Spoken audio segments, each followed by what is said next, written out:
welcome back after break. So now in this session we'll try to see like okay how to build one kind of deep learning model called CNN, a convolution neural network.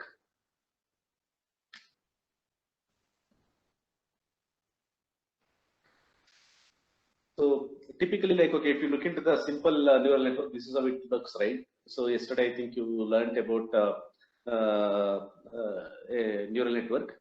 So this is how it looks like. Okay, so you'll have a set of inputs.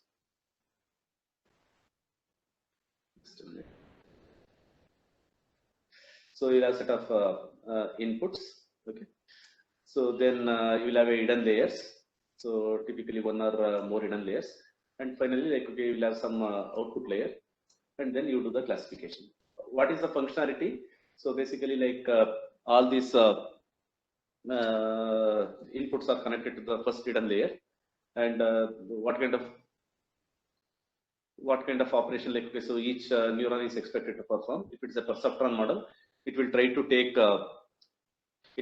take each and every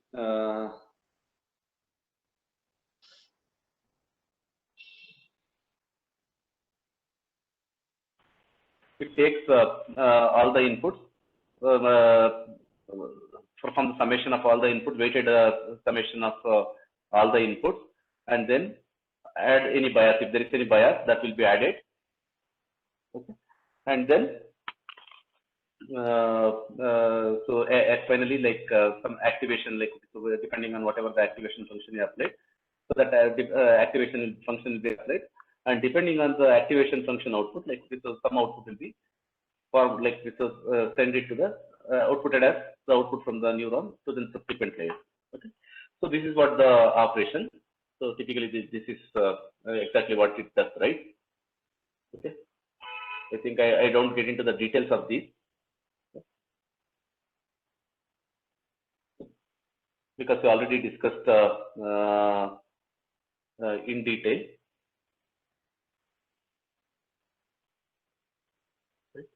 So now let me ask, like okay, so for example, in this case we are having 4 inputs, right? Assume that I have 4 inputs. Okay, so 4 hidden neurons, and they are all fully connected.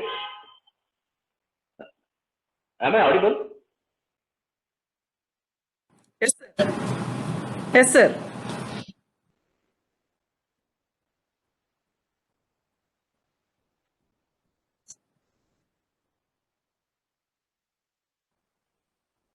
Yeah. So basically, like our objective is like okay, so I have 4 inputs and 4 hidden neurons, and they are fully connected. Okay, and typically, how many weights is there? Like how many number of parameters will be there here? So basically, for every edge, so we'll have one weight, right? So we have weight 1, weight 2, etc. So here you may get a 4 by 4 weight matrix. Clear? So you'll have 4 by 4 weight matrix here, and similarly here. So it is a 4 to 1. It's a single one class problem, right? Like with a single neuron in the output layer. So here we have 4 cross 1. Okay. So plus, so then see this is what the structure it looks like. Okay. So typically here we are having 4 by 4 neurons. Okay, 4 by 4 weight matrix, and here 4 plus 1. So totally like okay, so 4 plus 4, 4 into 4, 16 plus 4 plus 1 softmax and a bias. Like so totally you will have this many number of parameters to learn. So in this simple network, how many parameters you can learn? So 16 plus 4 plus 1. So 21 parameters you can learn. Getting me right? So in fact, these are the parameters what you are going to learn. That means when you complete your learning process, when you save the model, your model will have this many number of parameters. Agree? So now let us take for the image case. Okay. So now I have an image. The image size is let us say like okay. So I have an image with 400 rows and 400 columns, and it's a 3-channel image. It's a RGB image. So then It's a 400 by 400 by 3. This is my input image size. Okay. So now I don't want to extract any feature, and I don't want to do anything like, okay, so I will consider this matrix as a input value. That means all the pixel values will be considered as a input element. Let us try to see like so how to build the neural network. Okay. So now what I'm trying to do, I try to convert all these elements into one dimension vector. Okay. So first row, I take the first row, add it into the one dimension vector. Second row, I will append it, etc. and so forth. So if I convert this entire image, all three channels into a one dimension vector, so that means so many number of input elements. So this is how it looks like. Okay, so basically it is having 4,80,000 points. How did I get the 4,80,000? It is a 400 by 400 into 3. That turns out to be 4,80,000 input points. Clear? So I didn't do anything. So this input image I converted into a one dimension vector. How did I convert this into one dimension vector? So I take each and every element, arrange it in one level as a one dimension vector. So my input size is now this many, 4,80,000. Now assume that like, okay, so I will have only one hidden layer, and the number of neurons in the hidden layer is again I will keep it at, let us say like it's the same number of same as the input layer, nothing more, nothing less. I just keep it as the same as number of inputs. So that is I have 4,80,000 hidden neurons. Getting me right? So now can you tell me how many parameters will be there? Yes. So it's a 4,80,000 cross 4,80,000. Because there are so many connections, right? It's a fully connected, all inputs are connected to every other neurons in the input hidden neuron. So hence we have like, okay, so 4,80,000 to 4,80,000 weight matrix here, and here 4,80,000 cross 1. It's a single class. Basically, what is my objective? My objective is to classify this image as an indoor image or outdoor image. Now look at the parameters, number of parameters that can be learned. Okay, so the number of parameters becomes 4,80,000 into 4,80,000 plus 4,80,000 plus 1. So approximately 230 billion parameters. It is extremely high. Okay. So I'm not applying any convolution operation here. Like basically, I just want to utilize the image intensity values as a feature value, and I just want to train my classifier. Okay. So if I go for that kind of approach, it becomes exponentially like a huge amount of parameters that can be trained. Now let us say like, even if I try to reduce this number of neurons by, instead of 4,80,000 neurons, I just want to keep only 1,000 neurons. I don't want to keep 4,80,000. So even if I keep only 1,000 neurons in the hidden layer, then also like, okay, it becomes about 480 million parameters. That means, so 480 million parameters need to be trained. Clear? So which is again still unmanageably high. How to overcome this problem? Because my objective is to train this image. So I want to train my classifier to say like, okay, so whether it's an indoor image or outdoor image. You see like, okay, so this can be overcome. Okay. So very interesting approach. So with which we can contain the ever growth of like, okay, so this number of parameters. Okay, we can always contain the number of parameters in a very, very manageable way with the help of this convolution. You see like, okay, so what is how it can be done. I think I'm sure most of you are very familiar with the convolution. So just for the continuity, I will just quickly run through this what is convolution operation. So it's just like a filter, right? So if some of you are very familiar with the image processing and computer vision, so just by looking at this elements, right, you can clearly say like, okay, so this is the high pass filter. So basically, I'm trying to apply a filter to find high frequency component. Okay. So what exactly a filter? Filter is nothing but I have an image. On this image, I have smaller window, a smaller matrix, something like this. What I need to do, I need to take this filter, place it at each and every location of the image, compute the response, and copy that response to as the output image. That will form the feature map for me. What it does, so the moment I convert this image into a digitized, right? So this is how the image is represented internally in the memory. So it is nothing but a two-dimensional matrix. So on this two-dimensional matrix, I want to keep this mask, place it at each and every location, and I need to compute the response. How do I compute the response? It's very simple. I will explain. So I need to know at every location I compute the response, and that response needs to be copied as an output image. So if I apply this filter on this image, this is what the image you will get it. Okay. So generally in image processing terminology, we call this as a mask or a filter. Okay.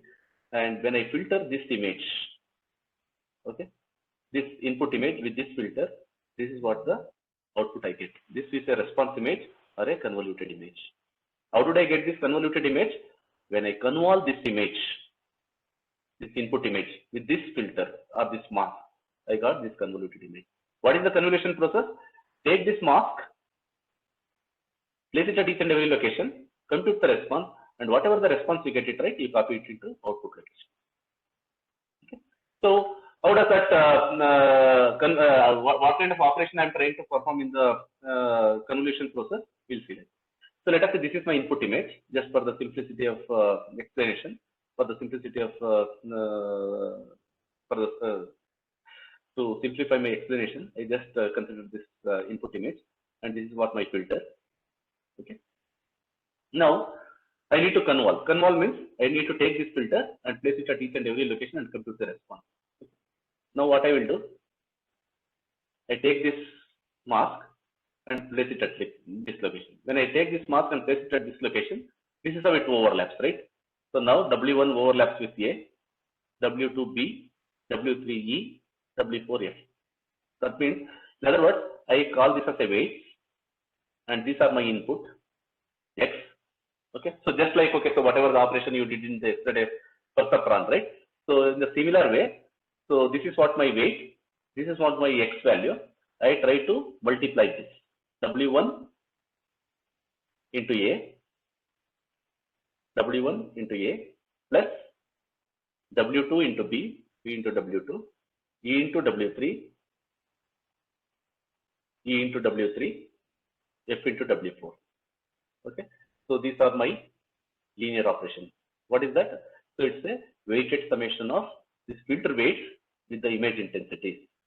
After that, I apply some F, a squashing function F.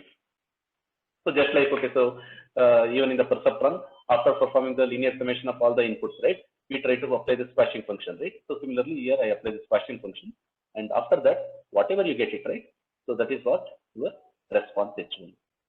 Here it could be even like it's a very simple operation of averaging all these, because I am trying to perform the summation of 4 values. I divide it by 4, that will give me value H1. So now I computed the response at this location. Now I need to move it to the next location. Okay, what I will do, I'll just try to move this filter into the next location. Repeat the same process. Okay, now you will see W1 is overlapped with B, W2 is overlapped with C, W3 overlapped with F, W4 overlapped with G. Compute the same response. Okay, what? B into W1, C into W2, F into W3, G into W4. So that gives the response H2. Copy this response H2 here. So now repeat the process. Move it into the next location, etc. So if I do this, so for the entire image, you will get it. Now look at the beauty. Now I did one convolution operation.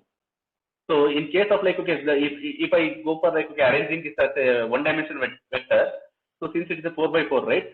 So then it will be 16 cross, number of parameters you are going to learn is 16 cross, even if I keep the same number of neurons in the hidden layer, 16 cross 16. This is the number of parameters you are supposed to learn. Now look at this here. The number of parameters you are going to learn is only 4. I am not going to learn this many number of parameters, rather than I am trying to learn only the 4 parameters. What are these 4 parameters? These are nothing but this W1, W2, W3, W4. You see? So that's the beauty. So why convolution will reduce the number of parameters that you need to learn is based on this. I am not going to learn like this based on the number of hidden layers and the input layer. Rather than I am trying to learn only these four parameters. Now you see like, okay, so even if I increase this size, even if your input image size becomes 1000 by 1000, so still the number of parameters you are going to learn is only 4. Clear? So the number of parameters is not going to change based on the size of the image, rather than to the number of filters or the size of the filter you are going to use. If I use like, okay, so one more filter, like, okay, for example, I am not satisfied with only IPAS filter, rather than I want to apply one more filter, like so the Laplacian filter, because I want to extract one more feature. So then instead of like, okay, so even if I perform the two convolutions, so then probably you may learn 8 parameters. So similarly, you can have any number of filters. So now your parameters are not dependent on the size of the inputs, rather than the number of filters and size of the filters you are going to use. Clear? So that means with less number of filters, with less number of parameters you are going to learn, you can clearly define like, so what is the best way you can. I think somebody asked the question like, okay, so how do you decide like W1, W2, W3, W4? Okay. So in fact, like, so these are the learnable parameters. So yesterday, I think if you recall your yesterday's session, so the weights are initially you start with some random weight, and you learn these weights depending like, so depending on the problem and the data and your objective of the classification, right? You try to update this weight dynamically to learn them. Okay. So you repeat the process of training until like, okay, so there is no change in the classification error. Like your error becomes very, very less, you stop the process. And after that final stage, whatever you left out, right, whatever the final weight you get, that you saved it as a final weight. In the similar way, here the W1, W2, W3, W4, initially we set it to some random variable, random number, and these will be learned as part of the training process.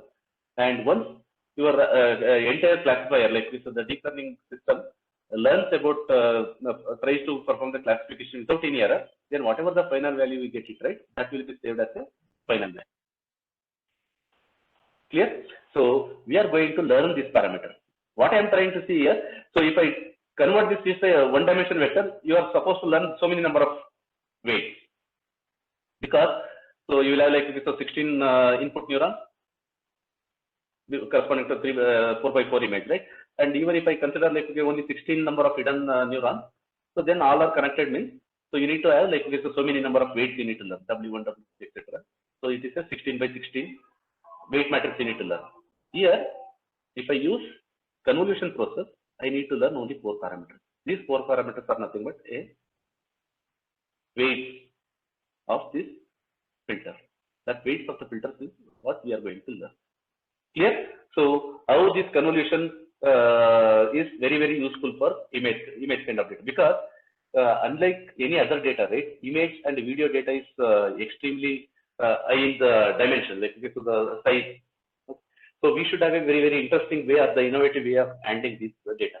So convolution, why convolution CNN, convolution neural networks will be is very, very popular on the images, mainly because of this. Okay.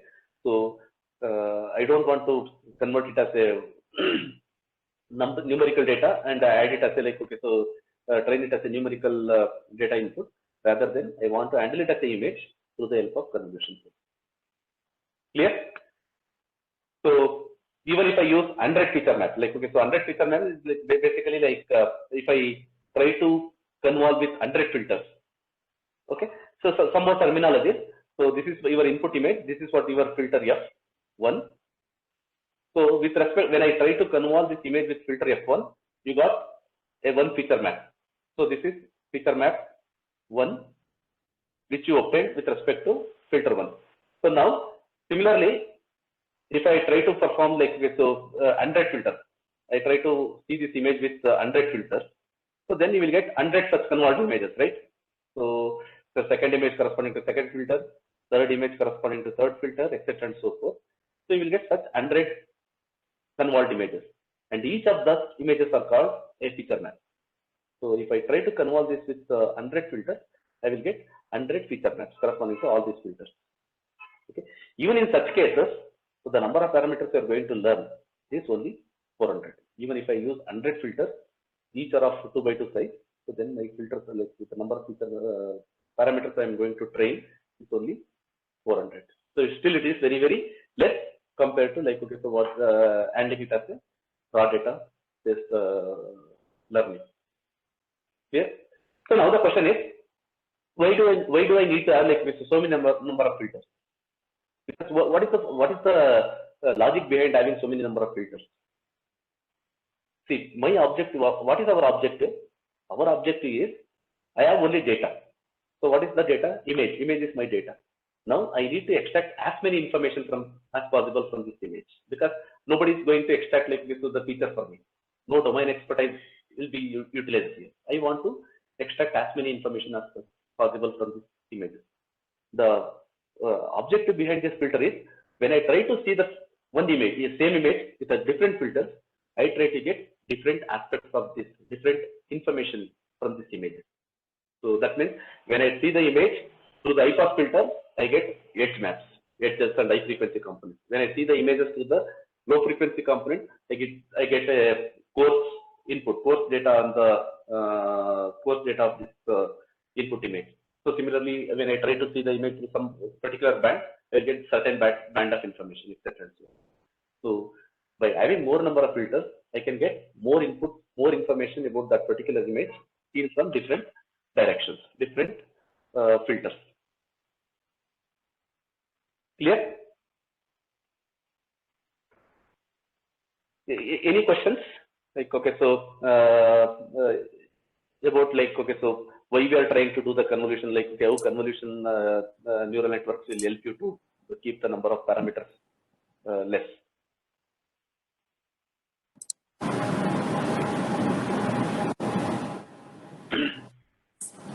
Sir, you proceed, sir. Yeah. Okay. So now, what are the hyperparameters? Like, okay, so what will decide the? We have something called some hyperparameters, right? Like we always hear in the deep learning or like okay, so machine learning case, right? So what are these hyperparameters? Now, the one hyperparameter is depth. Depth is what will define how many number of filters. Now, like okay, whether for a input image, are you going to use one filter or two filter, etc., and so forth? How many filters you are going to use? That will define the depth of the image, or depth of the feature map. Okay.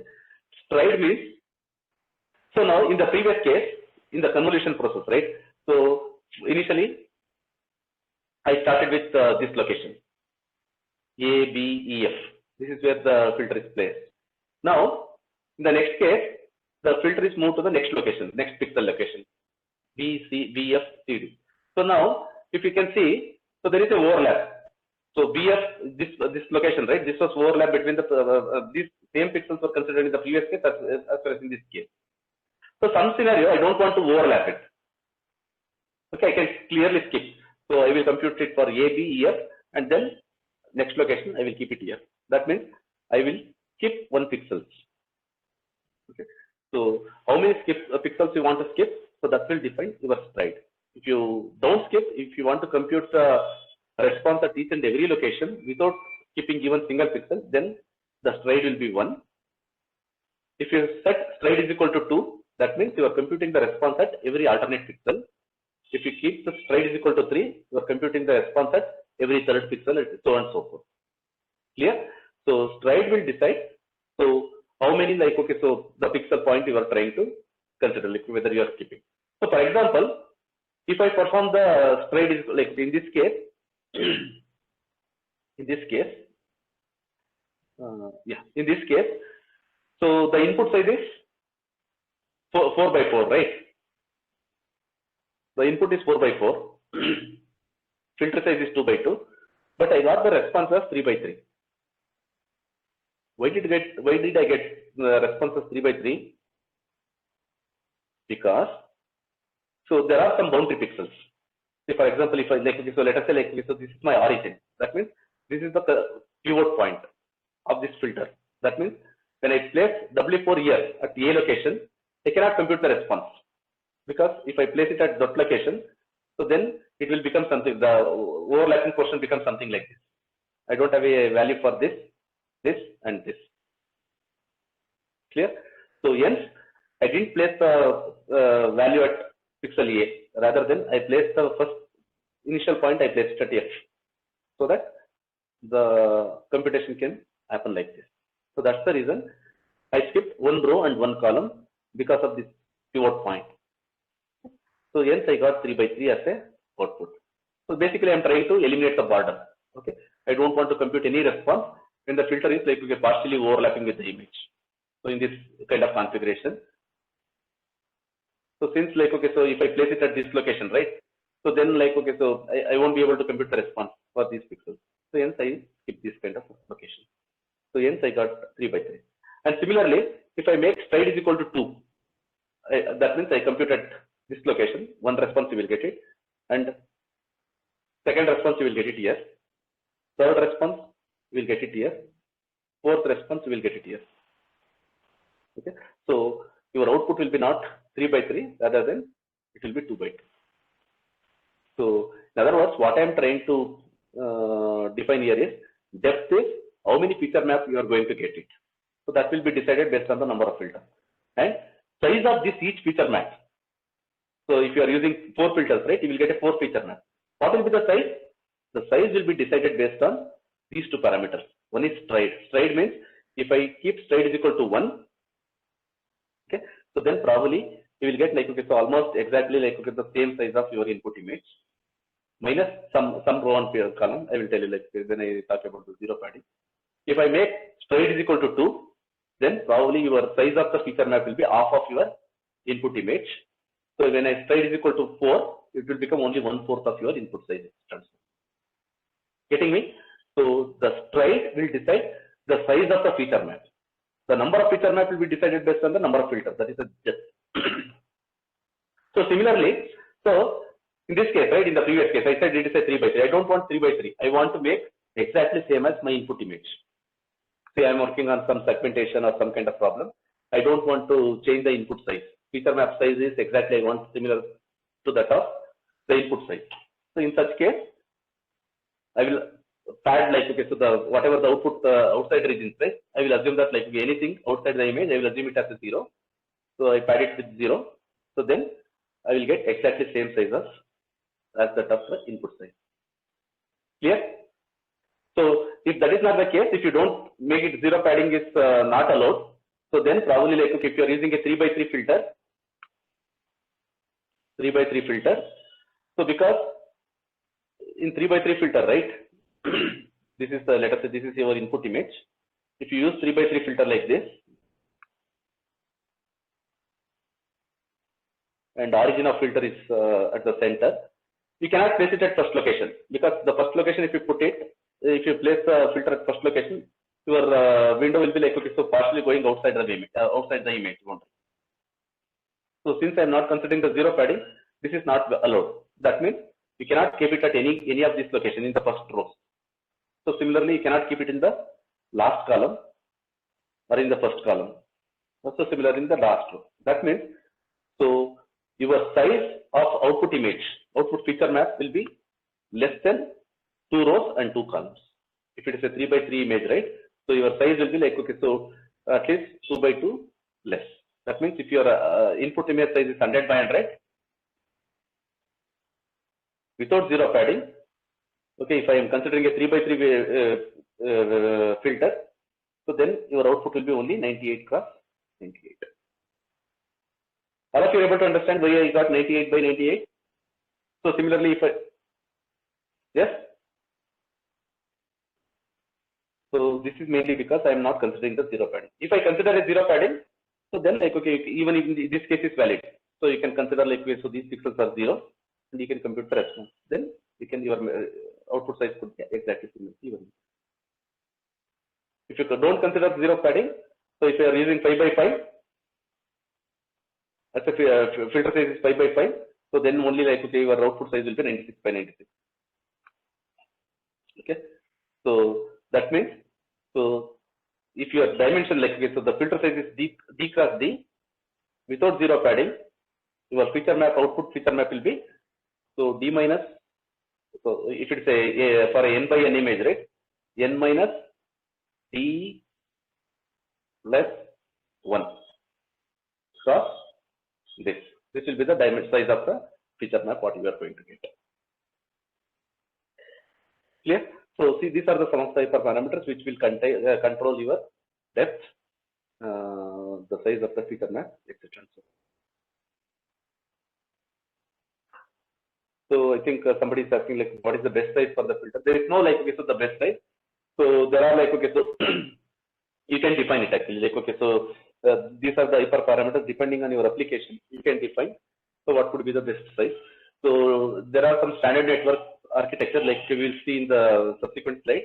So depending on like okay, so some application like so they try to whether you want to study like okay, so more number of low dimension features. So they try to go for like okay, so the more number of smaller filters in the beginning initial state, and then they will keep on increasing. Or some network architecture keep like okay, so 3x3 as a standard filter size throughout the convolution layer. But there is no one number to tell that like okay, so what should be my best fit the filter size that you can experimentally empirically derive. Okay. So the next one more terminology I just want to introduce is pooling operation. Okay. So pooling is like okay, so basically when we try to do the convolution operation, I just want to agglomerate it actually. I just want to aggregate. Okay. So for that aggregation operation, we use the pooling operation. So again in the pooling, we are like okay, so something called max pooling. Max pooling means I try to take the maximum in the receptive field. So typically, what is the receptive field is whenever I try to take the filter. So this is my filter. So now this whenever I place this filter on the input image. Okay. So now the like okay, so I get one response. Okay. So this is what my receptive field of this particular filter on that particular location. Now I want to perform the aggregation of these filter maps, like okay, whatever the receptive field on a feature map. So that can be aggregated using the maximum pooling, or sometimes the average pooling, or like even the minimum pooling. We'll see like okay, so what is that pooling operation mean? So this is the input matrix. Let us say like okay, so my pooling size is pooling filter is 2x2. That means I am trying to consider a 2x2 neighborhood. This is the neighborhood, and interestingly, I am setting the stride is equal to 2. That means I don't want to go for overlapping window. Rather than I want to skip. I want to compute the response at every alternate pixel. If that is the case, what is the meaning is now at the first location I try to place it here. My window will be somewhere here. Okay. So now in this case, I need to select one representative from this 4 responses. I have 4 responses, right? So 1, 3, 4. So I don't want to keep all the 4 responses. Rather than I want to keep one representative for this. So now how do I select the representative? So you have an option. Either you can go for a maximum. Select like we were having the maximum receptive field, right? You can select them, or you can take the average of them, or even you can take sometime minimum of them. So in general, like okay, so most of the network architecture we try to use maximum pooling in most of the time. So sometimes only in the very rarest and rare case we use average pooling. Okay. In this case, I am trying to perform the maximum pooling. So here, which is the maximum? In this, 4 is maximum. So 4 will be selected as a representative for this. Now since stride is equal to 2, I don't want to go here. Rather than I will compute the next response here. Okay. So now 5, 3, 3, 1. So is the maximum here? 5 is the maximum. 5 will be copied. So now in this location it is 3. Here it is 4. So in fact, so when I perform with the maximum pooling with stride is equal to 2 with 2x2 filter, this is what the response I am going to get for this input image. So pooling will help you in reducing the dimension of your feature map. 1. Also, pooling helps you in aggregation of feature values. Okay, so it will help you to get the aggregated representation. Okay. So that's what the pooling is about. Okay. So now let us see like how best we can combine this. Like okay, so whatever the discussion we did, right? So we'll try to take a simple example and try to build it. Okay. So I am trying to consider a toy example. So example is something like this. I have an image of X and O. I have some images corresponding to X and O. So given this image, I need to classify whether the image is X or O. That's what the problem. So this is the case. So I have a X. Whenever I give this image, my classifier should say it is X. Whenever I give this image, the classifier should say it is O. Okay. So there are three. What are the cases I need to consider? Like there are trickier cases, right? So there could be some translation. There could be scale changes. There could be some rotation variations, or like okay, so some thickness variations because of the segmentation, etc. and so forth.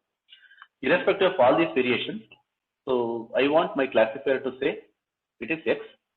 So similarly, like okay, so irrespective of all these variations, when I give any of these images, my classifier is expected to say it is O. This is the problem. So if I go for a simple image-based matching, so it may not be very appropriate. We won't be able to classify because there are a lot of variations, right? Like okay, if you go for pixel to pixel comparison, there is a lot of variations. Okay, so we need to find perform the filtering operation. So what is the filtering operation? So I am trying to perform the convolution. Like so, this is my filter. Okay, so we have some weight. So basically, if you look into this filter, right? So basically, I am trying to find out this line, a diagonal line. Okay, I want to find out the response. What exactly convolution operation means? I think already I explained, right? So we take this is the weight, this is the intensity W into this, okay, plus this into -1 into 1, etc. So when I try to perform the multiplication of weighted multiplication of weights and the image intensity, this is what the response I get. So basically, I need to perform the summation of all this. Let's perform the summation, and usually, like okay, so I have a 9 values, right? I need to divide it by 9, and whatever that finally resulted, right, that will be considered as a response here. So now this is where I place the mask. I computed the response. So now, so the value is 9. Divided by 9, the value is 1. So I copied it here. This is the response I obtained here. Okay. So similarly, if I place it at different locations, I get one more response, etc. So ideally, convolution means I need to convolve this at each and every location. So this is the input image. So now, when I try to convolve, I got this is the response image. All of you are familiar. All of you are able to understand, right? I got this response image. So I got this response image by placing this mask. So basically, when I place it at this location, so I got some value 1 into -1 -1 -1 1 1. This is 1. This is 1. Okay. So ideally, like okay, I got 8 by 9, so which is 0.77. Okay. So that is copied here. Okay. Next location, I move it to this location. This is how it looks. Configuration looks. I repeat the same process. I got -0.11, etc. Okay. So basically, I am trying to slide this mask over entire image, computing the response and copied response. So as I said, so this is what my filter, this is what my feature map FM. Clear? So when I convolve this image with this filter, this is the feature map I got. So, so for this image, I am trying to convolve with 3 filters. This is my filter 1, filter 2, filter 3. I got 3 feature maps. Okay. So now this image, this is my 3 filter. The depth of the filters is 3.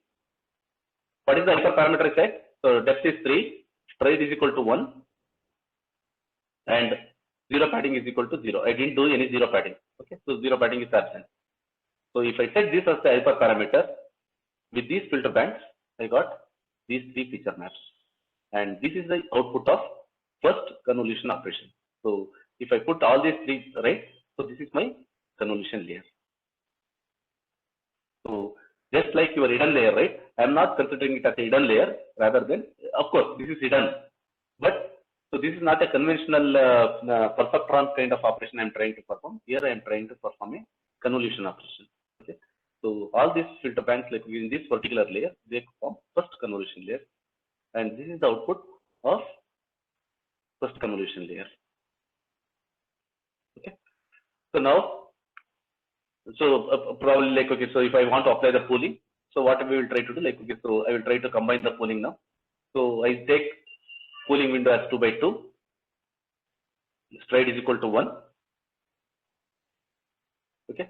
So now, so 1, 2, 3, 4, 5, 6, 7, 7 by 7 is the 7 by 7 image, right? So now, like, okay, so after performing the pooling with this parameter, so this is the output you will get it actually. Okay. So finally, like, okay, I'm considering zero padding is true. So finally, like, so these values are considered as 0, and whatever it is available, I will just copy it. So you can clearly see, after performing the pooling operation, your feature map size has been reduced significantly, almost by half.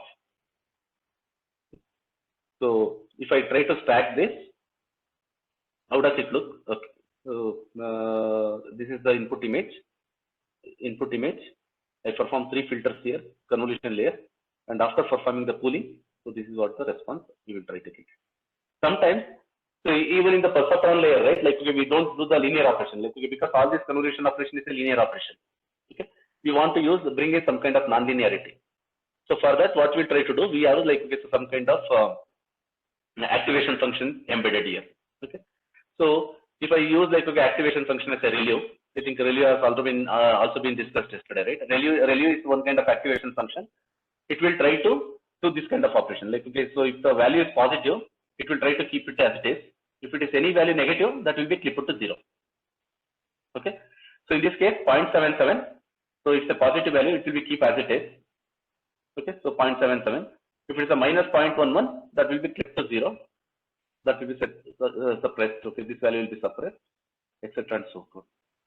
That means if I perform a convolution followed by a ReLU operation, so this is what the feature map you are going to get. Okay. So now, so input image, 3 filters convolution. So this is your convolution layer, followed by ReLU or a activation layer. So this is what the response you are going to get. So why I'm trying to give all this information?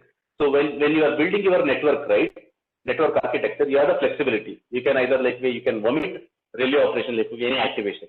You can omit your pooling, or like you have a flexibility to combine in these 3 operations in any format, any order. That's what I'm trying to give you, like this overview. So now, if I try to put it together, right?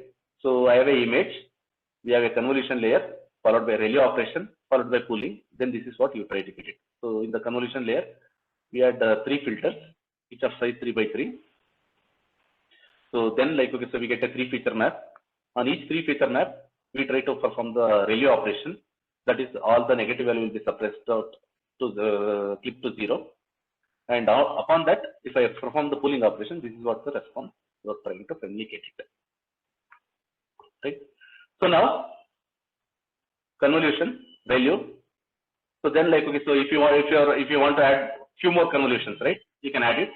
This is the first convolution, second convolution, third convolution, etc. and so forth. So depending on your problem, depending on the complexity of the images you are trying to handle, you can stack as many number of convolution layers as possible to get more and more refined features. So if I perform all these operations, so convolution followed by ReLU, again, like, okay, so I will take the next, whatever the feature maps obtained here, right? That will be considered as the input for this convolution layer. We'll perform the convolution followed by ReLU, and then perform the pooling operation. And on top of it, like, okay, so it will try to apply the convolution followed by ReLU and pooling. So after performing all this operation on this input image, this is what the final response we get it actually. Okay, so these are the final feature maps. Okay, final feature maps. So now my feature maps are 2 by 2. I find like there is no further operation is required. I will stop at this point.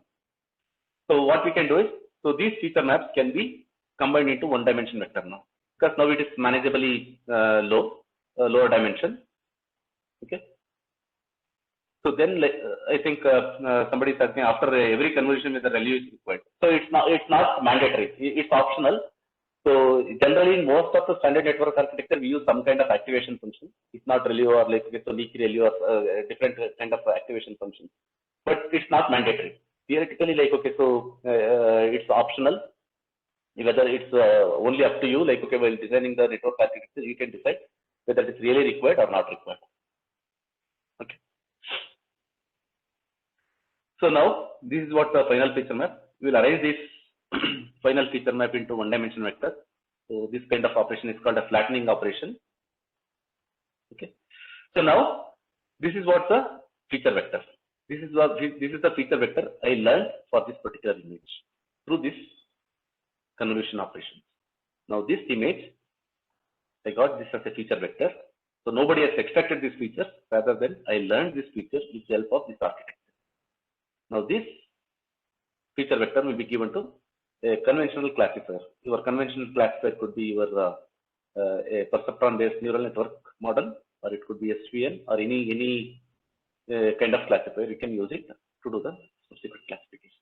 So usually, in case of fully CNN, generally we use a fully connected network. Okay. So to do the classification, followed by a softmax classification, because it's a classification problem, we use a softmax activation function at the final layer to do the to compute the probabilities. Okay, so this case you get a probability 0.92, so you make it probability 0.51. Then you do the final classification. This is how it looks like. So this is your classification layer. Okay. So before this, we had a feature learning layer. So this is where we got a input image. So given an input image, so we passed it to the feature layer, learning layer, okay, feature extraction of the feature learning layer. So with that, we get this feature vector. This feature vector is given to the classification layer. Okay, so this could be your input layer, followed by hidden layer, followed by your output layer. Okay, so then finally you will get output classification. In other words, so here in this case we learn the feature. Here we do the classification. That's it.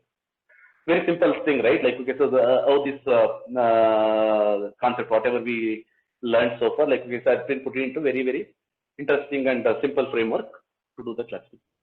So here the trick is, so for to contain the higher dimensions of image data, so we use like okay, so the convolution operations. So with that, like with the number of parameters which we are going to learn will be kept intact, like with moderately low, so that the number of parameters that need to be trained will be very less compared to like okay, so handling it as a numerical data. Okay, so if I put everything together, so don't try to make any sense out of this network architecture. Basically, I have taken the example to showcase how this network can be built. Okay, so this filter and like okay, so the 3x3 filter and like so this same organization or same arrangement may not be like so very appropriate for most of the problems. So just to showcase like okay, so how the network can be built. Okay, network architecture, like if at all you are interested in building your own custom architecture, right? So you can keep stacking these convolution ReLU operations and how you can build it. That's what I try to explain here. Right? Any questions?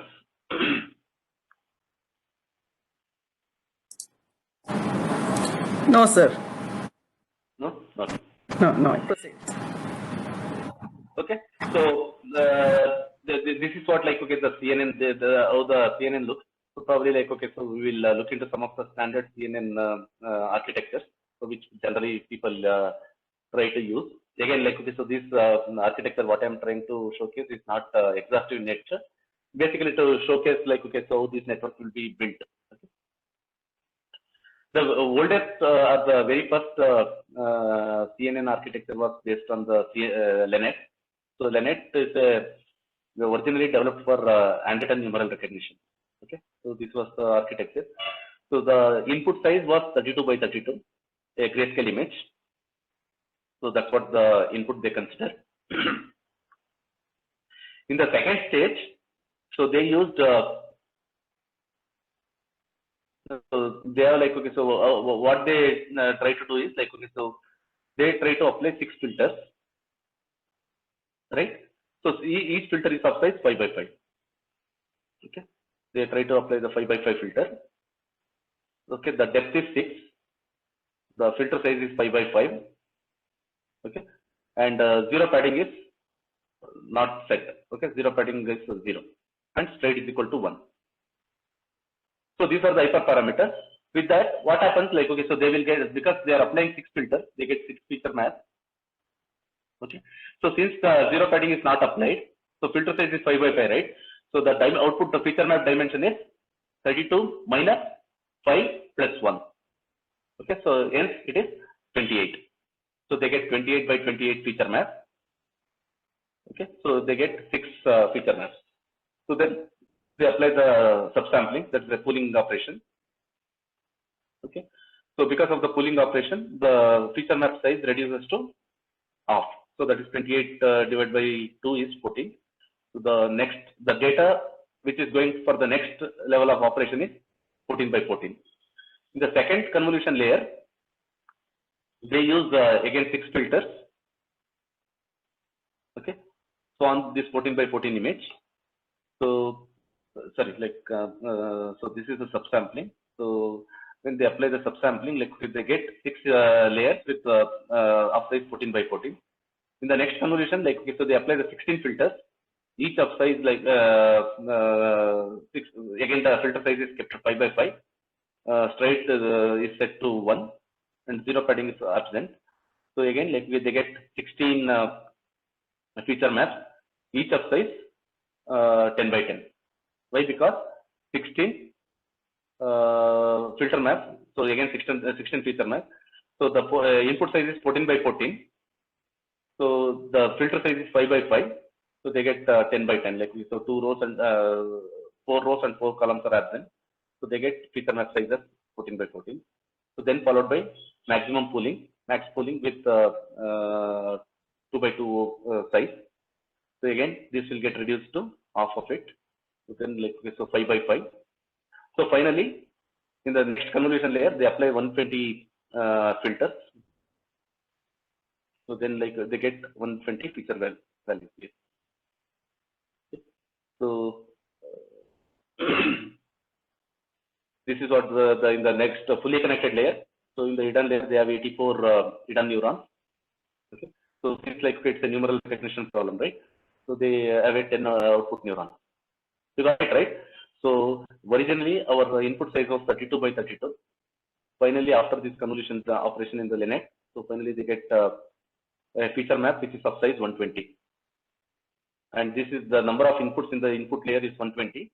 And the first hidden layer is having 84 input, 84 hidden neurons, and finally like we have 10 neurons in the output layer to do the class.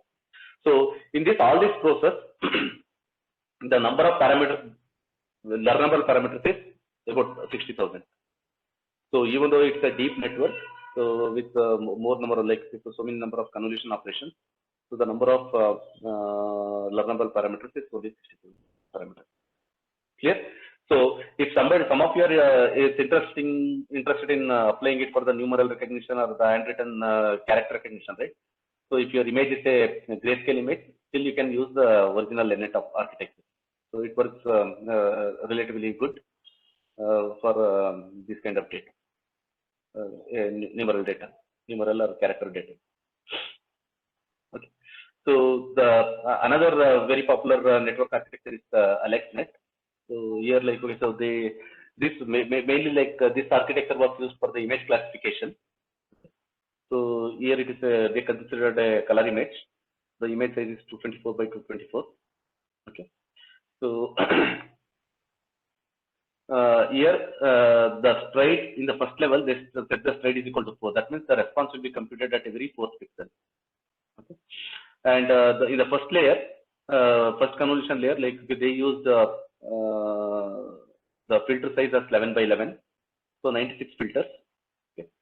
So with that, like okay, so they got 96 feature maps. Okay. So of size 55 by 55. Okay. So then in the second level, So they use like, okay, so max pooling with 5 by 5. So hence they get 27 by 27 size. So then like, okay, so they, in the next convolution layer, they use 256 filters, each of size 3 by 3, etc. and so forth. So what you can clearly see here is like, okay, so the number of filters need not be same all throughout. In the each convolution layer, you can vary the number of filters, and even the filter size can be varied depending on like your application. So this is how like basically like they try to get like, so in the initial layer they are trying to compute with the bigger receptive field, and as they move towards the output stage, right, they are reducing the receptive field size. So 11 by 11, then 5 by 5, followed by 3 by 3, 3 by 3, and 3 by 3, etc. and so forth. Okay.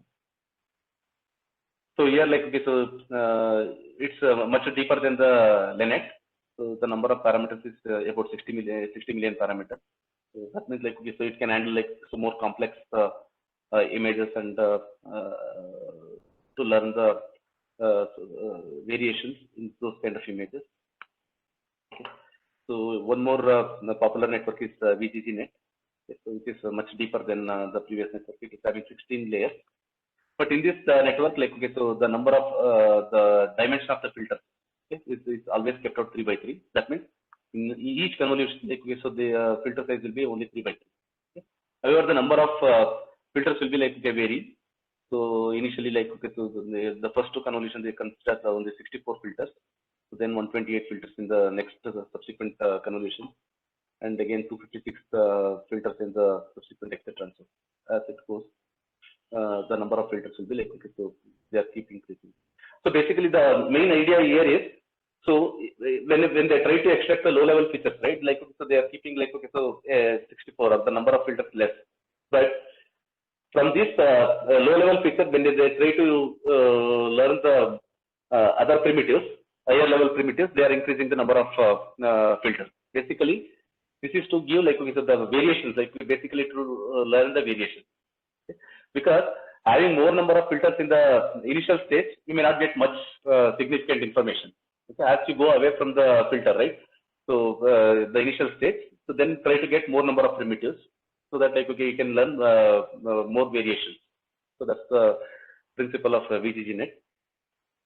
So here also like, okay, so you have about 138 million parameters that can be learned. So these are some of the standard networks. You can, if your problem is closely related to the original problems, right, for which they are built, you can readily use this architecture or even the pre-trained model to work on the your data. If not, like, okay, you can remove some of the architectures, like some of the layers. So you can always customize it depending on your application. Like, if I don't want to have like so many number of convolutions, you can always reduce it. So one more popular network is ResNet. It's a residual net. So originally the residual network is having 152 layers, okay, which works very well for the very complex and enormous amount of data. So, but for most of the applications, right, we don't need originally all 152 layers. Even in Samsung, for most of our defect classification problem, we are using ResNet, but we are using only like, okay, so 14 or 18 layers maximum. Okay, with 14 or 18 layers, so still we are able to achieve close to 100% accuracy in defect classification. Okay, so there are variants of ResNet are available, like ResNet 50, ResNet 14, ResNet 18. So these are the customized version of the original residual network. So the main difference between the other network and the ResNet is, so in addition to applying the convolution operation, right, the original input will be added back at the subsequent layers.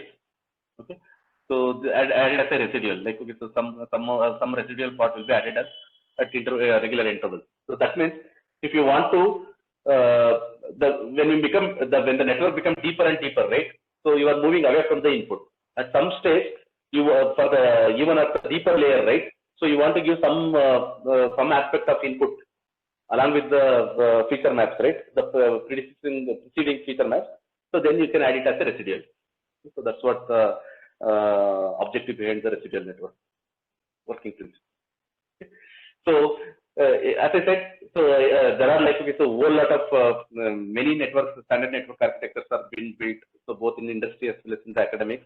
even in the open source community, like with a lot of standard architectures are available.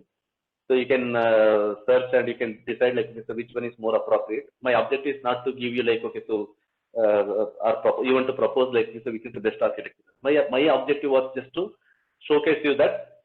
So what is the flexibility you are having actually? Like how these people build based on the very elementary building blocks. So what are the elementary building blocks? So you need to decide on the depth of the filters, right? Zero padding, etc. and so forth, right? So the pooling operations, okay, and activation functions.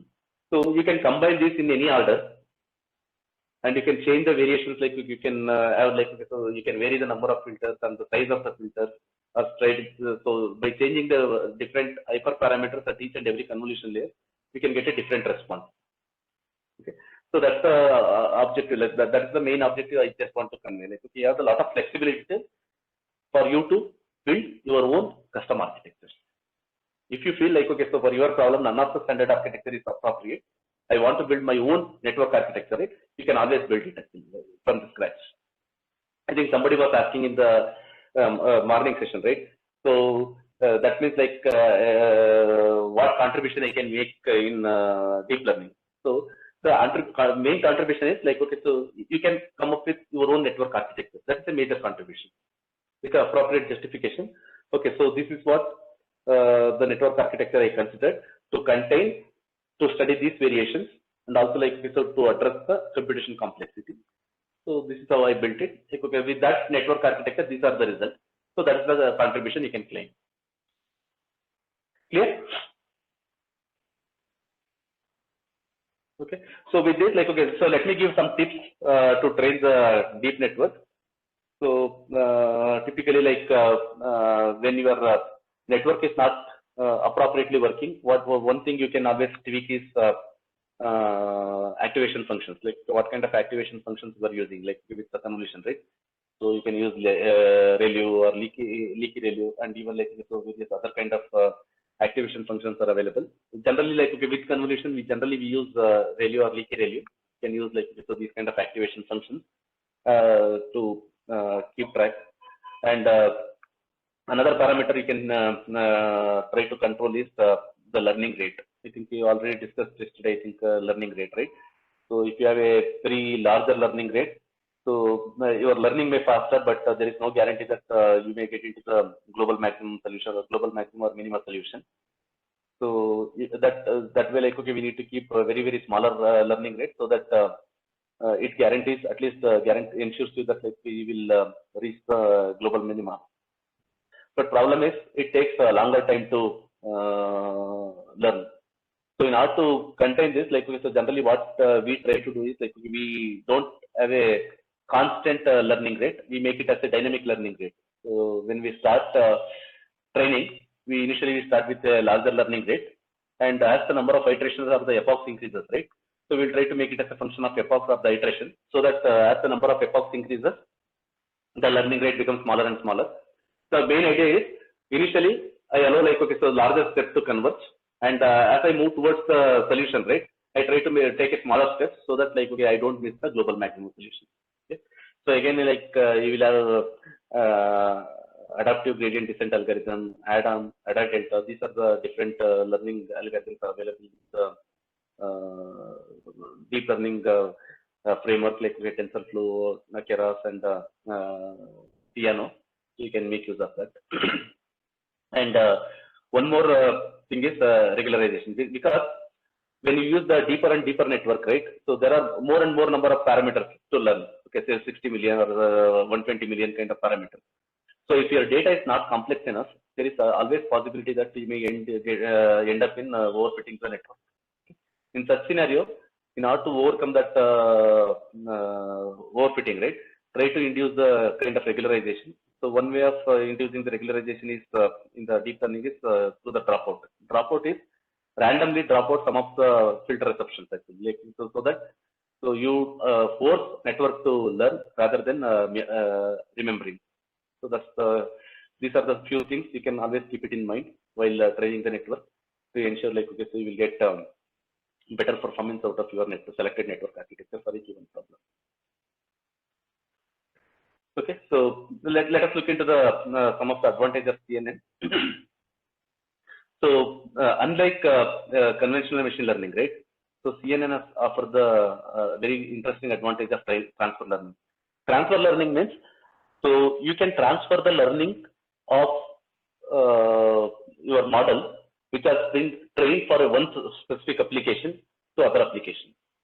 For example, you are trained like, okay, so your network architecture, like a network or a model for Kannada English alphabet recognition. Now I want to extend this model for Kannada alphabet recognition. Okay, so if you go for a conventional machine learning, so there is no way, like, okay, so whenever you get a new data set or the new images, right? So you need to go for extracting the new set of features, and you need to restart the training from the beginning. But whereas in case of a deep learning, right, so you always have a flexibility of transfer learning. That means transfer learning means, so when I take the same network architecture for a different data set or a different problem domain, I don't initialize the weight to the random number from the to start from the scratch. Rather than I will try to utilize the weights, already learned weight, which was learned for a specific for other specific applications. I start with that weight and update the weight based on my new data set, new problem, like new data. Okay, so that it will converge faster. That kind of transfer learning is possible in deep learning or CNN, which is not possible in any of your other conventional machine learning. So that is one very interesting application of CNN. And sometimes you want to fine tune, like for example, I was telling, right, like, so you want to fine tune the network. Okay, fine tuning the CNN. So fine tuning the CNN is, so I will take the pre-built model, predefined network architecture. Okay, so what I will try to do, like, okay, I keep the initial layers constant. So that means I take, like, okay, so AlexNet, I want to customize it. So while customizing, so I know AlexNet works very well for the image classification. My problem is also similar to image classification, but I want to do much more. I want to have a much simpler network, or like I want to add much more complex cases, which AlexNet cannot handle. In such scenario, what you can do is you can keep the initial layers. The initial layers are almost constant, right? Like basically you are trying to extract the low-level features.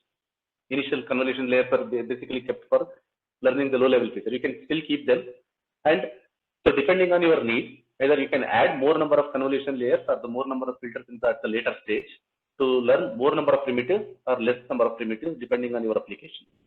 Okay, to meet your computation need, or etc. and so forth. So that kind of fine tuning is also possible in case of, like, you can take a standard network architecture, you can always customize it for your application. So another very interesting application of advantage of CNN is you can use CNN as a feature extractor. That means I don't want to. I have already some classifiers. I don't want to use a neural network as a neural network, fully connected network for a classification process. I want to use any other classifier of your choice, like, okay, so decision tree or the random forest or even SVM. Okay, because you have extracted, your objective is, like, okay, I have already extracted certain features, some other feature, like based on the domain expertise. I want to extract through the CNN. I want to extract some additional features. So you can train the CNN. You can extract, like, whatever the feature vector you get it, right? You can extract them. You can augment with, or like you can append with your domain expertise feature extraction, and then you can use classifier of your choice. Okay? That way, the CNN can be used even as a feature extraction technique.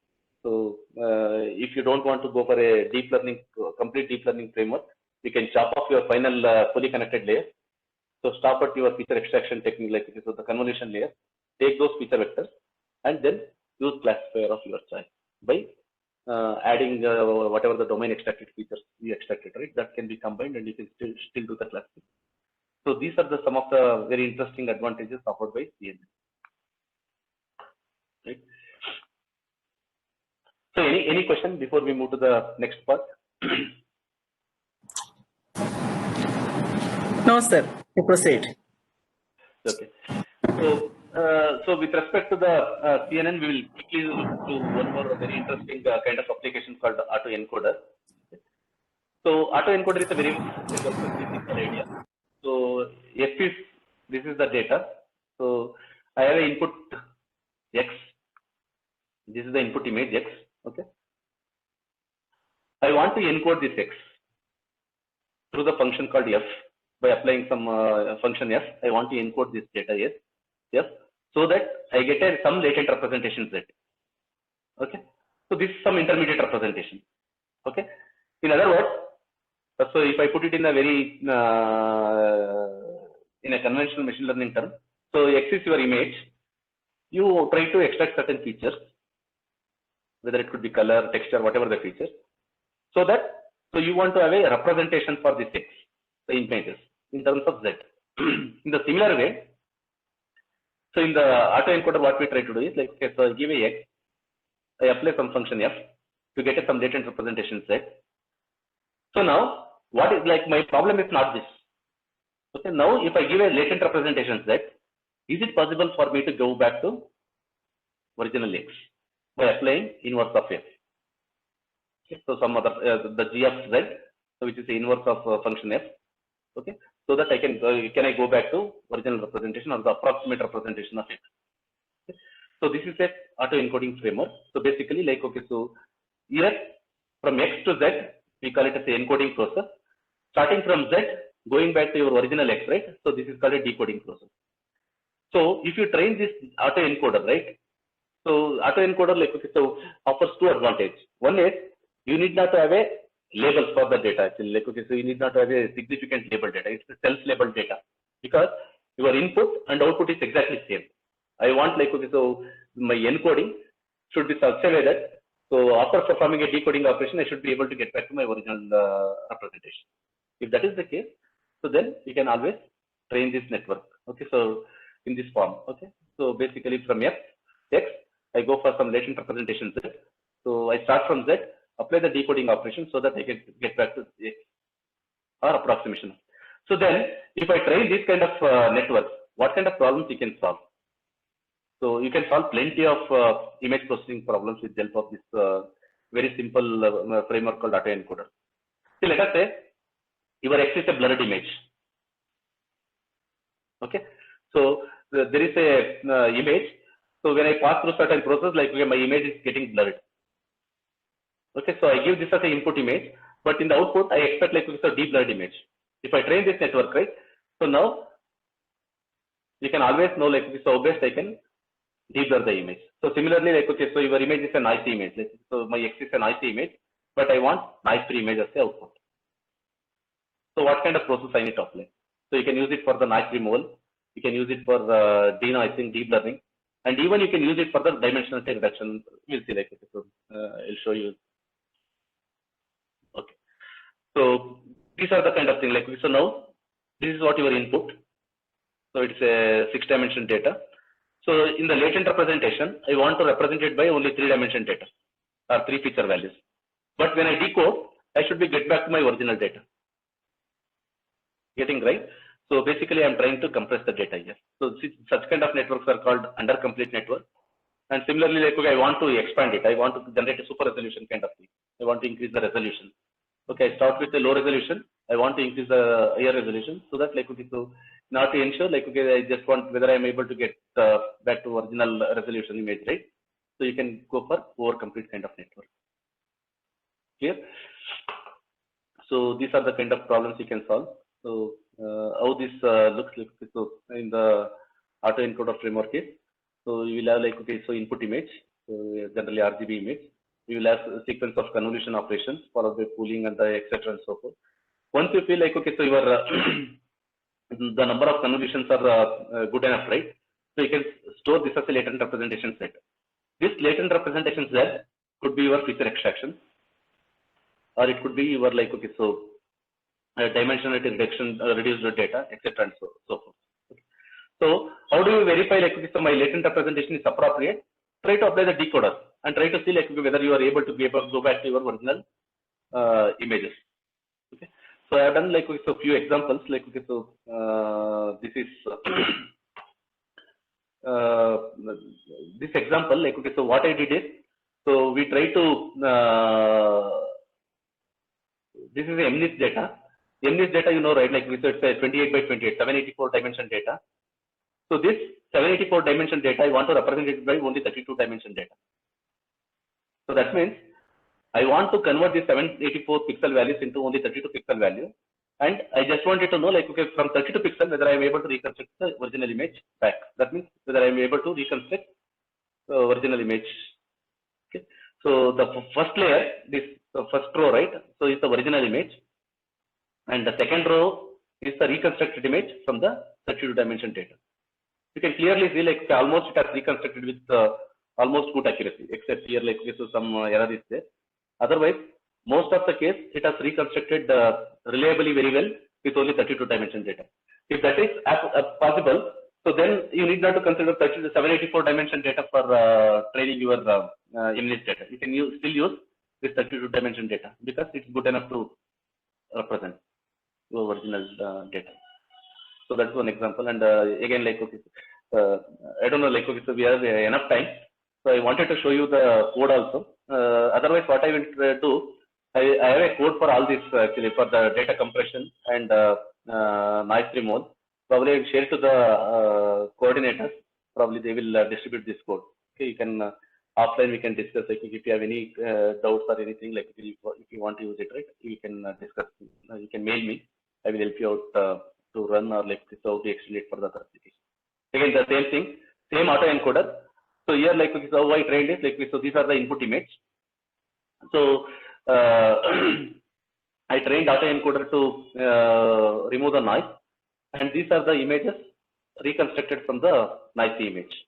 Okay, you can clearly see, like, so it has significantly removed the noise. I'm not sure, like, okay, if you use any image processing technique, right, it will be not be you may not be able to get this quality of result.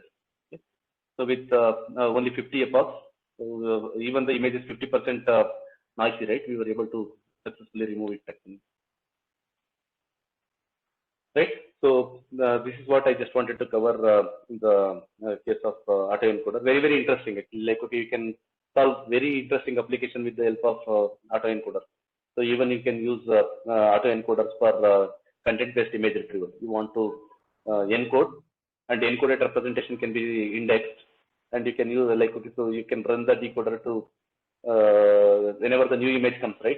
So you need not to go for the image search actually. So you can run through the encoded information, and then you can go for, like, okay, so efficiently searching those images.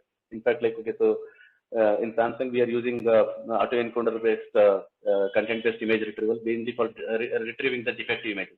Whenever I give a specific image, I want to retrieve, like, okay, the similar defect images from the database of, like, okay, so more than 20 million images. So we will be able to retrieve the images in under 1 second. So that's the kind of application you can always build. Okay. So the last part of my presentation, I will just run through the object detection. Mainly, like, okay, so how this CNN approach can be used to extend it to detect the objects in the images or the videos. Okay. So unlike classification problem, object detection has got one more challenge actually. Like, basically, you need to localize it actually. Not only do the classification, also you need to do the localization. Okay. So first you need to detect whether that particular object is present, and then you need to localize it. Okay. So that's what the object. So how this object detection is done in the very simplest way is you try to take a smaller window, a sliding window, and each sliding window you try to do the CNN to see whether that particular object is present or not. Okay, so this has to be done in the multiple scales and multiple resolutions to ensure, like, okay, so your object is present. So this is called a sliding window based kind of approach. So this also works, like, very initial or the very brute force or the very elementary algorithm for object detection is that actually. Like, what you can do is you can define a sliding windows of different size, slide it over entire image, and at each and every location you will run the CNN actually to see whether that particular object is present or not. So once it is present, then you can go for refining process, refining the bounding box to get the maximum fitting or, like, close fitting bounding box. So the another application, another approach is box proposal method or the selective search method. So in this case, we will have a different boxes, bounding boxes. Within that bounding box, you try to see, like, okay, so whether you are getting that kind of object is present. Now, if you get it in a bigger box, Now try to refine the box actually. Getting me right? So typically, this is the image. I start with very bigger bounding box. In this bigger bounding box, whether I get a person is present or not. So your algorithm may say yes, a person is present. So now you try to refine your bounding box actually. You propose a smaller bounding box and try to see whether like so still you are able to say like a person is present. If it is present, so try to see whether the confidence is increasing or decreasing. Okay, so you try to refine the box proposal. So until we get like so you are getting like the maximum confidence score for the box proposal. And once your proposal the confidence score is decreasing, right, you can stop the process. Okay, so that's called like the selective search process. And another very interesting applications are like so region proposal CNN. Okay, regions with CNN. So basically, what we try to do is we are trying to find out a region proposal with the CNN features. So very simple approach. What it does is like you have an input image. You try to propose like you try to create a 200 about 2000 proposals. Okay, you try to create a different bounding boxes. About 2000 bounding boxes. Okay, for each bounding box, you create from each bounding box you create a warp. That means because you need to convert it into a regular image, right? The bounding box sizes are different. You try to warp those images. For each warp, you compute a CNN feature. So it's from this, it's just nothing but your CNN network actually. So I give a warped image. So you pass through the CNN and try to see like okay, so what kind of object is present inside that. Okay, whether it's a person, aeroplane, TV, etc. and so forth. Okay, and then to classify. Okay, so this particular box belongs to person. Okay, so this particular box belongs to horse, etc. and so forth. The main problem with this kind of approach is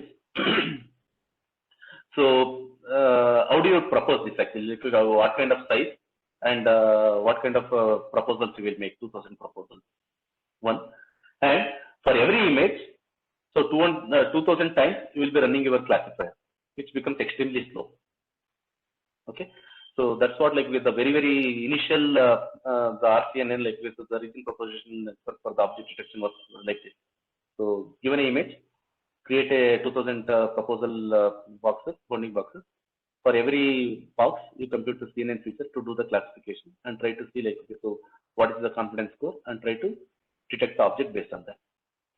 So since it was very slow, you can see like so this was published in CVPR in 2014. So then they come up with a variant or like improvement on the RCNN, so called fast RCNN. So here the convolution is not done on each and every box. The convolution will be done only for one. Okay. So the no need to recompute the feature for every bounding box. So that means that given an original image, for this image, okay, CNN will be done. Okay, so the approach is image. You try to apply the whatever the CNN architecture, right? Your AlexNet or whatever the architecture you want to apply. So apply the CNN. So this CNN will compute the features like okay, so it has been trained for the object classification. So it will only one time it is computed. Now you try to make a proposal, bounding proposals. Now for every region, now for example, this is in the input region. This is what my bounding box. So in the corresponding feature map, you try to see like this. So what is this region corresponds to, and extract those features and try to make a proposal. So it's similar to your RCNN, but every time for every region I don't run the CNN. Rather than CNN will run only one time. So we try to extract the feature from corresponding region in the feature map. So based on that, like we will try to see like so what kind of object and what is the present and where it is present exactly. Okay.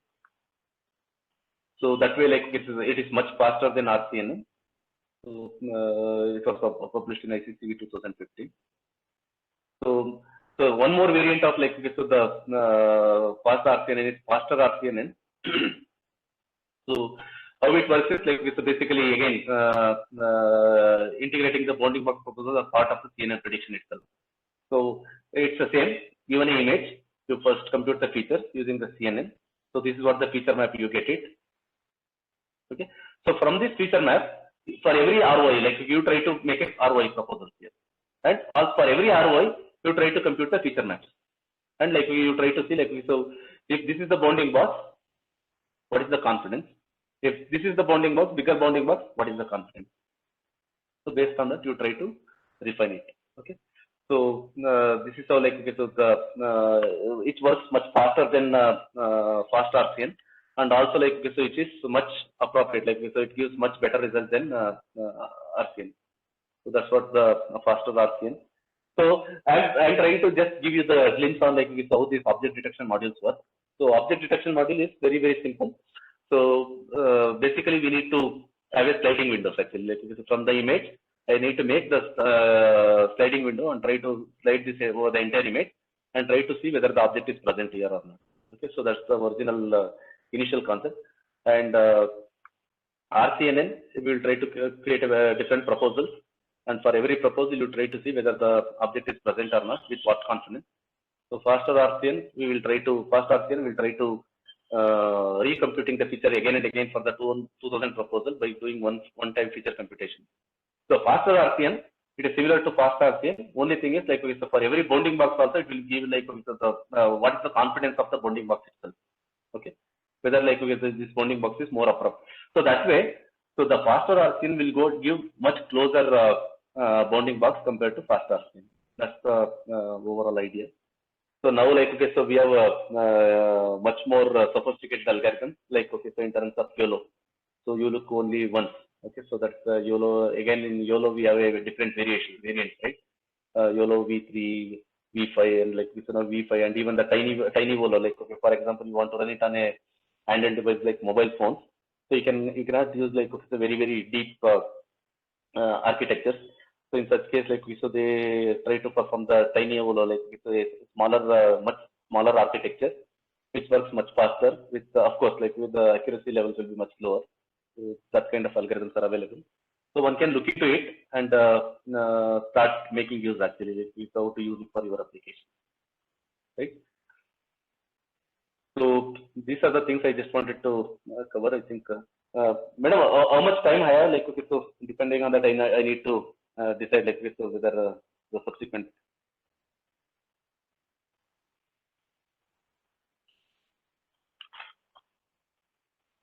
Hello, how much time I can take? Like it's already I was told till 1, so it's already 1:15. Can I take another 15 minutes so that I can quickly run through a few more slides highlighting the industrial trends?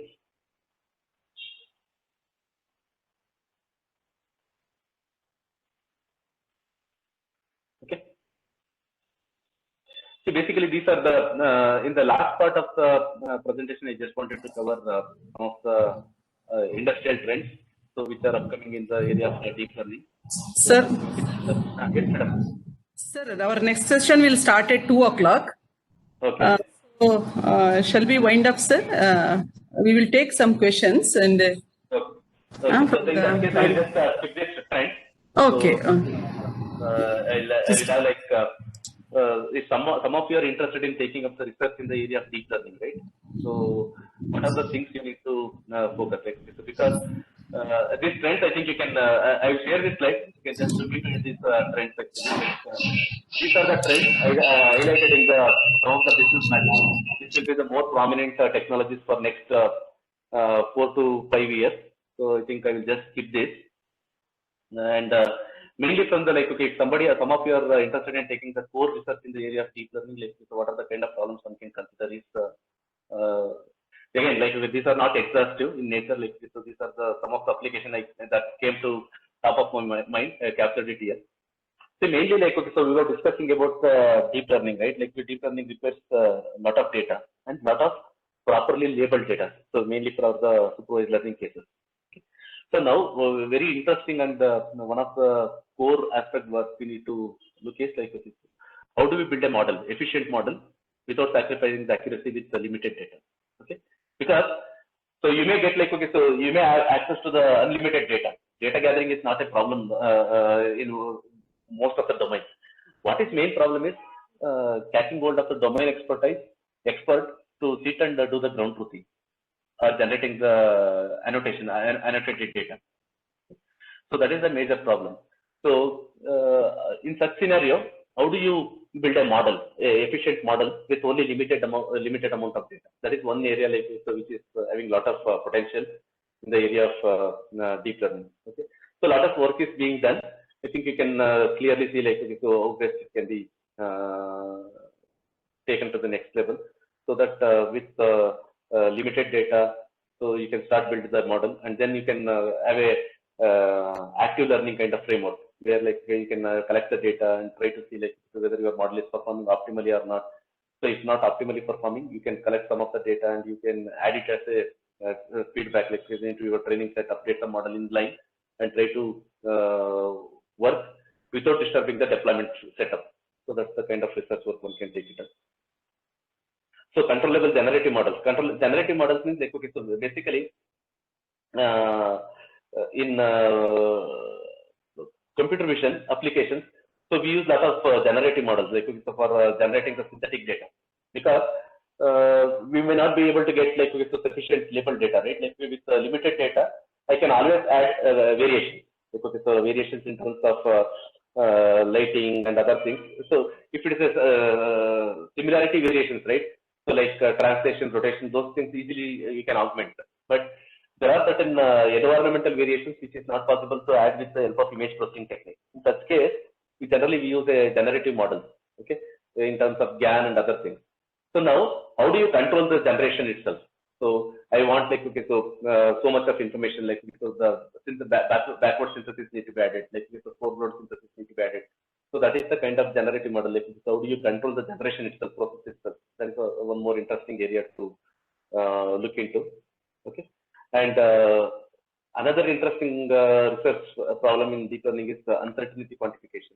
Uncertainty quantification is, see, when your model is working, so for in the final case, so if your model is telling like, so I classify this as a okay with okay with 99% accuracy, 99% confidence, it's fine. So in such a, if your classifier is telling like, okay, so it's okay with confidence is 51%, okay, NG with 49%, then it's very difficult, right? I cannot set like, okay, so I cannot classify the input image or the specimen into OK class based on this confidence. Okay, the confidence scores are very, very low. So if you are not able to confidently classify the object, at least can it be possible to quantify the uncertainty? So why I am uncertain to do the classification? What is the degree of uncertainty? Okay, so that's another because similarity and dissimilarity is not mutual. Okay, so that's what like with the symbolic data talks about. So here, this is what the similarity scores actually. Now I want to see like, okay, so uncertainty also, like, so what is the uncertainty in classifying this as a OK or NG? So that is uncertainty quantification. And interpretability is another interesting research. Interpretability means explainable, like, so most of the time your machine learning and deep learning models are like a black box. So when it classifies the things as OK or NG, so it has classified as OK, but you never know like why it's classified as a OK. Why this image is classified as NG? So that is the kind of thing you need to explain. Like, so why my model classified this image as a OK image? On what basis this image is classified as NG? Okay. So somebody asked about like, okay, so is it possible to know like, okay, what kind of information it is being learned, right? So basically, like, okay, so there is something called CAM, class activation map, right? So this gives you the input about like with the glimpse about. So what kind of features each individual convolution layers are trying to learn? Each feature map is trying to pick it up. Okay. So there are like, okay, so some work, initial work has been already done, like which helps you to visualize what kind of features your network is being learned, whether it is actually learning the defect or whether it is actually learning the background. So that based on that, you can go back and tweak your network. Okay. So that's some work is already started, but you can still like, okay, a long way to go. So you can even consider like, okay, so the interpretability, explainable AI is another area where one can take up the research. So another area I feel like, okay, so one can take it up is a hybrid deep learning. Hybrid deep learning is, there are some cases where like see, if it is an image, we go for like, okay, so a CNN kind of approach. If it's a temporal data, I go for RNN. And if it is a text data, I go for like, okay, so another deeper architecture. Okay. So now, if I'm having a data which is a multimodal in nature, like, okay, so my data is a combination of image, speech, and text. How do I combine all this data into a single framework, single deep learning framework? So you can always do that. Okay, so you can always train 3 different deep learning models. So CNN for image and RNN for temporal data and another network architecture for text data. But is it possible to combine all these things into a single framework? Because deep learning, as already we discussed, right? Deep learning is not only like, okay, having a deeper architecture to learn about the feature. It's a deep insight learning. Like, how do I combine? Like, how do I correlate between the data towards the classification? I want to bridge the gaps. So there was a gap in the conventional machine learning. There is a gap between data collection and feature extraction. There is a gap between feature extraction and classification. And so how do we try to bring the gaps in terms of feature extraction and classification? These two are bridged by combining those two into a single framework. Now, in the similar way, if there are like, okay, so multimodality data, how do I combine it into a single framework? That's what like, okay, so hybrid deep learning and application of machine learning in safety critical application. Safety critical application means like, okay, so a medical application. Okay, so robots performing the surgery. So even like, okay, so with all this, even though like, okay, so we are getting like more sophisticated network and most sophisticated technology where we are getting higher and higher accuracy. So people are not still very confident enough to apply this technology in the safety critical application. Now, so the lots need to be done, like, so like uncertainty quantification, generative model, and interpretability. These are all the like things need to be combined to come up with like, okay, so very robust and foolproof systems for the safety critical application. This is another very interesting area. One can look into it. And last but not the least, like, okay, so AI in the edge computing. See, most of the time, like, okay, when we talk about the deep learning in today's framework, right, we are talking about the server for training the network. We are considering the cloud or the server kind of architecture. Okay. Now, I want to deploy these AI solutions in the edge computing platform where so edge boards are like so very low cost hardware. So which is having like so low cost GPU, like low power consumption, like and the memory footprints are low. In such scenario, how do you deploy your AI solution? So you built everything is fine, like so your algorithm is working extremely well, everything. But when it comes to deployment, it has to be like looked into like, okay, so how effectively I can put it actually, right? So that's also very important. For example, you are building like so a deep learning model for autonomous driving to detect the pedestrians and like the driving conditions, etc. and so forth, collision detection, everything. So your model is performing extremely well when in the training and testing. Okay, but when it is getting to be deployed, it has to be deployed on like, okay, so a low cost hardware, because you cannot keep a PC or a full-fledged server in a car, right? So it has to run on a SoC or like even a very small board, hardware board, because it will be drawing a power from the car and it is having like, okay, so low processing power and memory footprint is very less, etc. and so forth. In such scenario, how do you port your algorithm? Okay, so that means your architecture should be small enough. That's what the tiny YOLO try to address, right? Like, okay, so the YOLO and tiny YOLO, like, okay, so they try to make the very smaller architecture. The moment you make it very tiny architecture or a smaller architecture, so your problem becomes like, okay, so very your accuracy will not be at the same level. How do you keep track of it actually? How do you optimize your algorithm? What kind of like, how do you optimize your model to run effectively in the optimal speed on a specific hardware setup? Okay. So even like, okay, even with respect to that, like there are some models are already available. Like, okay, so I don't know, like, okay, so if you are familiar with TensorRT, okay, so from the NVIDIA, so that is the accelerated prediction model. Actually, it's not for the training. When I'm trying to do the prediction, right, on a specific architecture, how best I can get the speed. So, for example, even in case of Samsung, right, so we are using a lot of ResNet 14 kind of network architecture. So that means even performing the 14 convolution operations in the classification stage or the prediction stage is very, very costly. So the kind of operation what we want is like, so I want to perform about 50,000 inspection in a minute. I want to perform in 50,000 inspection in less than a minute. Okay.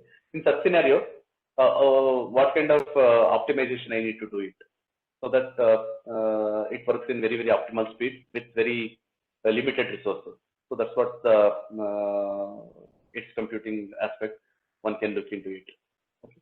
So these are some of the problems which I feel like, okay, so which can be very interesting for some of you are like want to take up a research in the core area of deep learning. You can always consider. Of course, if it is applied deep learning, so you can think of any problem and apply like, okay, so deep learning different network architecture to solve a specific problem. But within the deep learning itself, like, okay, you want to contribute. So these are some of the areas where you can actively contribute. It will be very, very useful for the community. So with this, I think if you have questions, like, so let us discuss the questions. I will take the questions.